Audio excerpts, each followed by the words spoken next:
So yeah, it turned into 32 hours. I had to wait for the next flight for the suitcases to come in. But the beautiful, wonderful thing about South Korea is that it's so, where's the camera? Oh, here. That it's so efficient. They're so organized and so efficient. And just like I was talking to another lady, and she said it, and but it's what I was impressed with when I came here is how technologically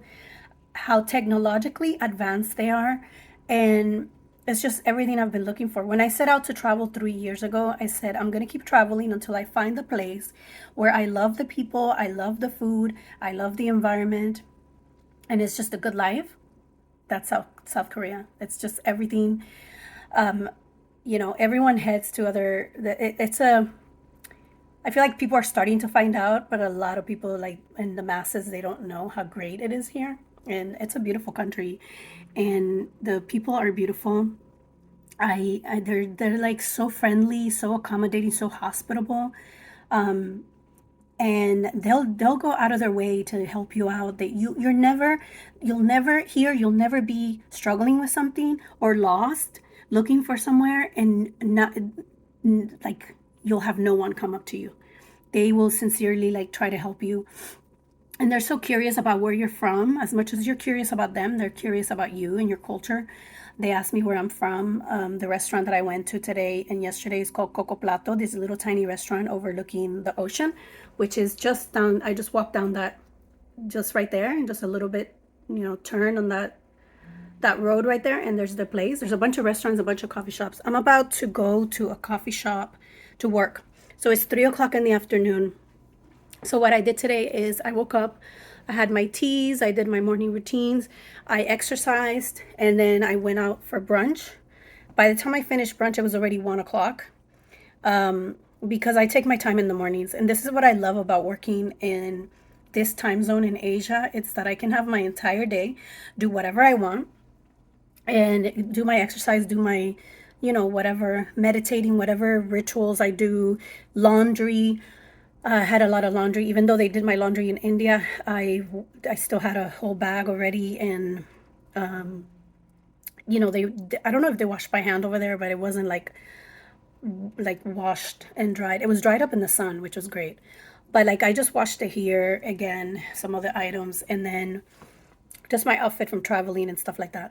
I'm not carrying as much clothes as before. One suitcase is all clothes, and then the other suitcase is like all the other things that I need, shoes and accessories. And I carry supplies like, feminine pads for like, and eye contacts for like longer period, toothpaste for long periods. Especially I'm using the Ayurveda toothpaste that I got from the hospital and their products. So my other suitcase is all that, everything else, that I carry with me. And I even carry a water filter that I can't live without because I don't want to buy water in a bottle, in plastic bottle. So, and the water here is really clean and safe. I looked it up. I always look it up, and so I can filter. I can filter it and drink from the tap.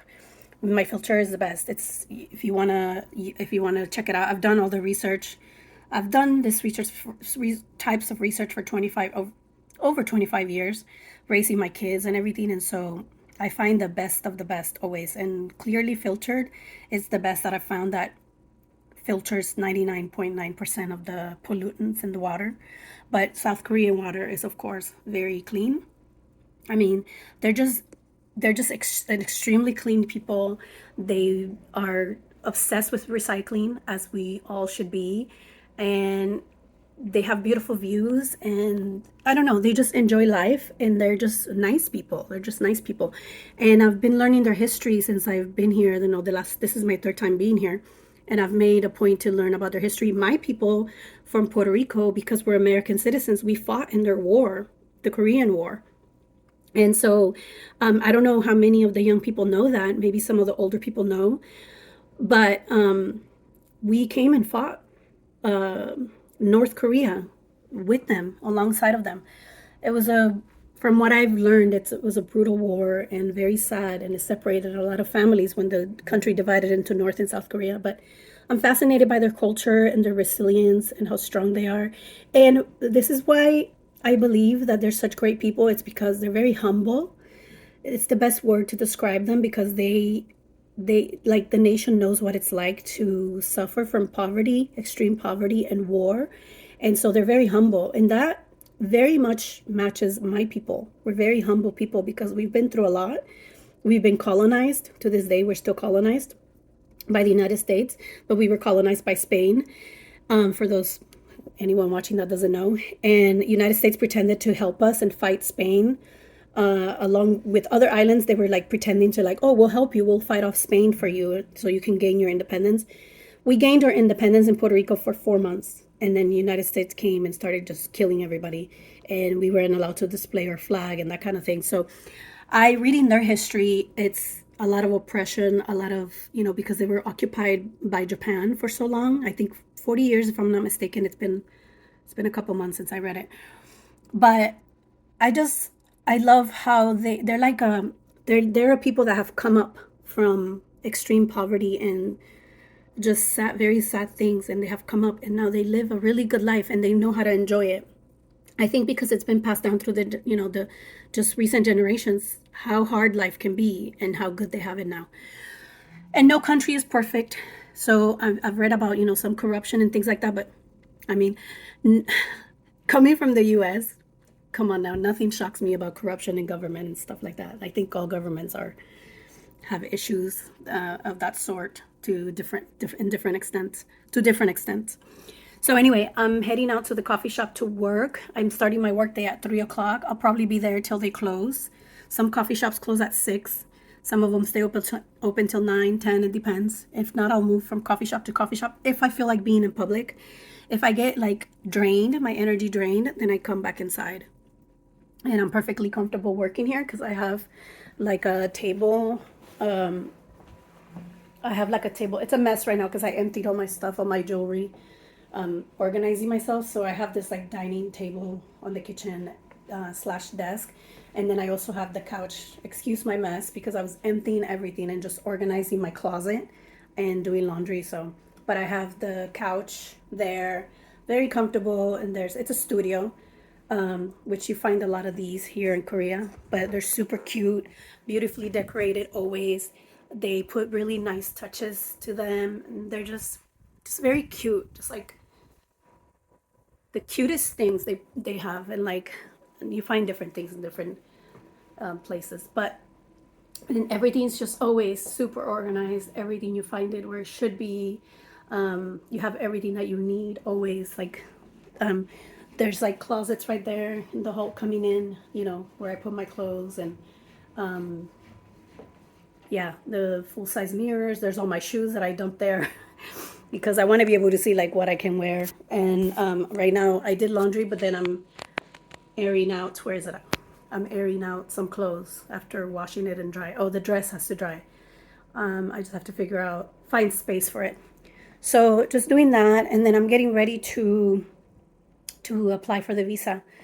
At least make the appointment. I can't apply yet because my son got his passport stolen, so I can't.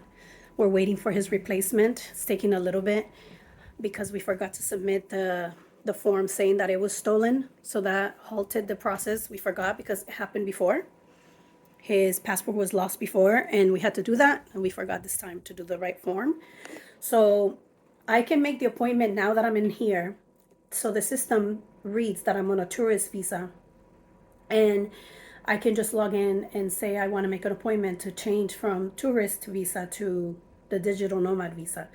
I don't think I need my son's passport to do that because I do it under mine. And he only gets 1 year with me because in April he turns 19, and 19 is considered adult in Korea. For us, it's 18. For them, it's 19. And then he'll have to apply for a visa under language studies. So he'll study Korean, and then he'll get to stay in the country with a separate visa from mine. And I get to stay. It's 1 year, and then you can renew for another year. So the limit is 2 years with the digital nomad visa. And then if I really wanted to stay longer, then I would have to find another visa to stay, which I think I will. I see myself buying property here because that's how much I love it. It's the first place that I said I want to buy property here, I think. I liked Brazil. I liked Greece. But I don't want to live in one place. I always want to live in different places. I want to own different properties in different places. It's been my dream forever since I was really young. So anyway, I'll see if I can record some stuff in the coffee shop, getting to the coffee shop or working while there. I have to get with my team. There's a lot of work we have to do. I haven't worked since Friday. I left India. I left the hotel India on Friday at 1. And then I lost a day coming here. I didn't arrive till. Did I leave Thursday? I left India Friday, but in US it was Thursday.